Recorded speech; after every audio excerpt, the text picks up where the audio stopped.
আজ আমি নিয়ে এসেছি নরম তুলতুলে মুখে দিলেই গলে যায় এমন একটি মিষ্টি রেসিপি। 1 কাপ সুজি আর ডিম দিয়ে এই রেসিপি খুব সহজেই তৈরি করা যায়।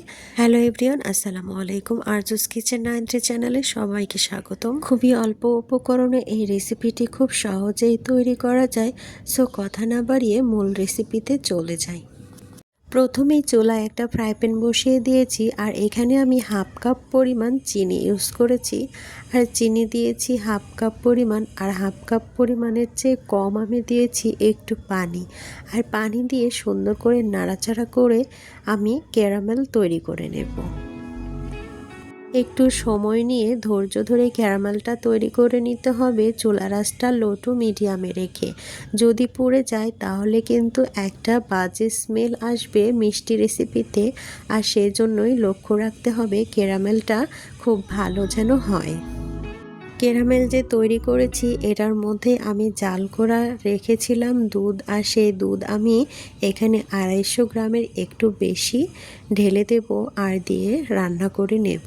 ক্যারামেলে একটু দুধ ঢেলে দিলে দলা দলা হয়ে যায়, তবে ভয়ের কোনো কারণ নেই, এখানে একটু জাল করে নিলেই সম্পূর্ণটা মিশে যাবে। চুলার আঁচটা লো টু মিডিয়ামে রেখে একটু সময় ধরে জাল করে নিলেই কিন্তু চিনিগুলো একদমই মিশে যাবে। আর এখানে আমি দিয়ে দেব দারুচিনি, এলাচ দিয়ে সুন্দর করে আমি এগুলোকে কুক করে নেব। আর কিছুটা মিষ্টি করার জন্য আমি এখানে আরও 1 কাপ পরিমাণ চিনি ইউজ করব। আপনারা মিষ্টির পরিমাণ বাড়িয়ে কমিয়ে নিতে পারেন। আর এখানে আমি ইউজ করব গুঁড়া দুধ 2 টেবিল চামচ। আপনারা কনডেন্স মিল্কও ব্যবহার করতে পারেন, তবে ইউজ না করলেও সমস্যা নেই। এখানে স্বাদ বাড়ানোর জন্য আমি গুঁড়ো দুধটা ইউজ করলাম। সমস্ত উপকরণগুলো ভালো করে নাড়িয়ে চাড়িয়ে রান্না করে নিতে হবে। এই রেসিপিটি তৈরি করতে খুব বেশি উপকরণের দরকার হয় না, অল্প সময়ে সহজ কয়টি ধাপ অনুসরণ করেই বানিয়ে নিতে পারেন এই অসাধারণ নরম তুলতুলে মিষ্টি রেসিপি। দুধ জাল করে নেওয়া হয়ে গিয়েছে, একটা সাইডে রেখে আমি আরও একটা ফ্রাই প্যান চুলায় বসিয়ে দেব। আর এখানে 1 কাপ পরিমাণ সুজি নেব। সুজি নিয়ে ভালোভাবে নেড়ে চেড়ে আমি এগুলোকে ভেজে নেব। সময় ও ধৈর্য সহকারে এগুলোকে একটু সময় নিয়ে ভেজে নিতে হবে, কারণ পুড়ে গেলে কিন্তু বাজে একটা স্মেল আসবে। আর লক্ষ্য রাখতে হবে সুন্দর করে ভেজে নেওয়ার। আর এখানে আমি লিকুইড দুধ দিয়ে আমি এগুলোকে ডো তৈরি করে নেব। এখানে স্বাদ মতো লবণ দিয়েছি, আর এখানে আমি দিয়ে দেব শেষ পর্যায়ে ঘি, আর দিয়ে সুন্দরভাবে নাড়াচাড়া করে কিন্তু আমি সফট একটা স্মুথ ডো তৈরি করে নিচ্ছি। সুজির ডো তৈরি করে নেওয়া হয়ে গিয়েছে, আমি ঠান্ডা করার জন্য একটা পাত্রে ঢেলে নিচ্ছি। আর খানিকক্ষণ ঠান্ডা করে নেওয়ার পরে আমি ভালোভাবে ডিম দিয়ে গরম থাকা অবস্থায় কিন্তু ডিম দিয়ে মথে নেওয়া যাবে না, তাহলে কিন্তু ডিমগুলো দলা পেকে যাবে। যখনই ঠান্ডা হয়ে যাবে তখনই ডিমগুলো দিয়ে ভালোভাবে এগুলোকে মথে নিতে হবে। একদম সফট স্মুথ একটা ডো তৈরি করে নিচ্ছি। হাতের দিকে লক্ষ্য রাখলেই বুঝতে পারবেন যে কিভাবে আমি ডোটা তৈরি করে নিচ্ছি। ভিডিওর এই পর্যন্ত যারা চলে এসেছেন, একটা লাইক দিতে ভুলে গেছেন, অবশ্যই একটা লাইক দিয়ে পুরো ভিডিওটা স্টার্ট করার অনুরোধ রইল। আমার ডোগুলো তৈরি করে নেওয়া হয়ে গিয়েছে, আমি এখন ঘি হাতে মেখে নিয়ে আমি মিষ্টির শেপগুলো দিয়ে নিচ্ছি। দেখুন আমি কিভাবে মিষ্টির শেপগুলো দিয়ে নিচ্ছি। 3টা পরপর মিষ্টির শেপ আমি দেখিয়ে দিচ্ছি। খুব সহজেই এই রেসিপিগুলো তৈরি করে নিচ্ছি। অতিথি আপ্যায়ন হোক বা পরিবারের সবার জন্য বিশেষ কোনো মিষ্টির আয়োজন, এই রেসিপিটি অবশ্যই আপনাদের কাজে লাগবে। ধাপে ধাপে সুন্দর করে আমি বুঝিয়ে দিয়েছি এই রেসিপিটি। সম্পূর্ণ শেপ দেওয়া হয়ে গিয়েছে। ফ্রাই প্যান চুলায় বসিয়ে দিয়ে তেল অলরেডি গরম করে নিয়েছি, আর এখানে আমি সম্পূর্ণ রেসিপিগুলো ছেড়ে দিয়েছি। আর কিন্তু এখানে লো টু মিডিয়ামে রেখে সম্পূর্ণ সুজির ডোটা ভেজে নিতে হবে। আর একটু সময় ধৈর্য সহকারে ভেজে নিতে হবে। একেবারে যদি এগুলোকে ভেজে নেওয়া হয় তাহলে কিন্তু খুব পুড়ে পুড়ে যাবে, ভেতরে কুক হবে না, আর সেজন্য একটু সময় নিয়ে লাল লাল করে ভেজে নিতে হবে।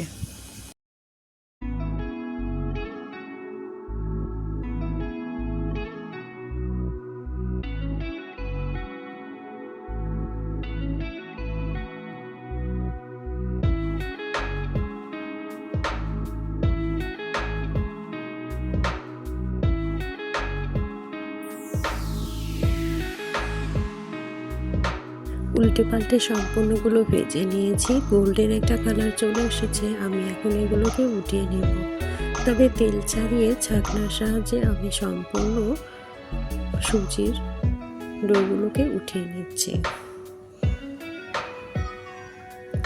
দেখুন কতটা লোভনীয় হয়েছে দেখতে এই সুজির মিষ্টি রেসিপিগুলো।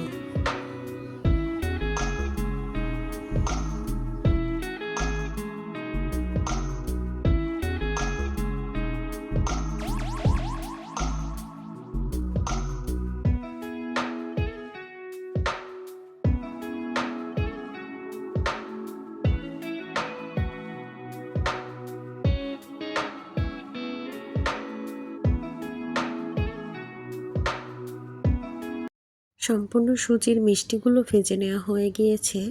আমি যে জাল করা দুধ রেখেছিলাম সেগুলো আমি অলরেডি ঠান্ডা হয়ে গিয়েছে, আর এগুলো আমি গরম করে নেব।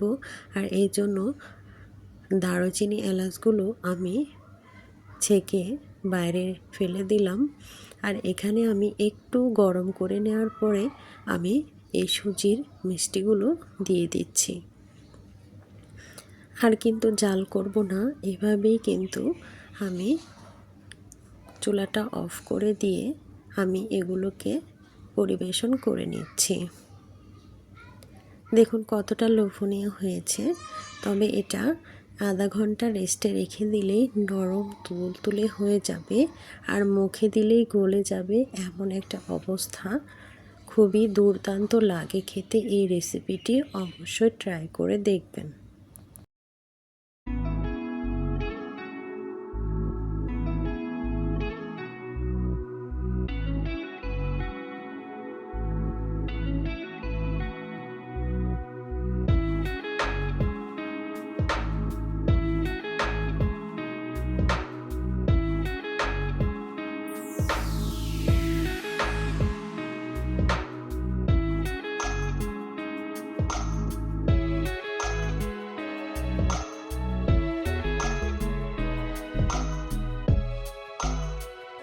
দেখতেই পাচ্ছেন কতটা নরম তুলতুলে এই রেসিপিটি।